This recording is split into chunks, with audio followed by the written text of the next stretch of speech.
Так, туғандар, жалпыңыздарга ассаламу алейкум. Биздин YouTube көрүүчүлөр, Алам Куар каналыбыздын катталуучулары, алыста иштеп жүргөн мекендештер, амансыздарбы?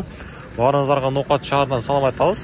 Бүгүн 2024-жылдын 25 февраль күнү болуп калды, апта күнгө жекшемби. Ноокат шаарында дем алыш күнүндө курс баалары кандай болуп жатат? Сиздерге каттагыдай тааныштырып коелу. Бүгүн Ноокатта эки эле банк иштейт, билесиздер, Доскреда банк менен Капитал банк эле. Доскреда банкта сатып алуу доллар 89.40, евро 96.60, рубль болсо 0.94 тыйын болуп калыптыр. Тугандар, эми бул нерсени көрүп, кээ биркилерибиз, эми көпчүлүк биздин мекендештер бир аз капаланат, эми сабыр дейбиз.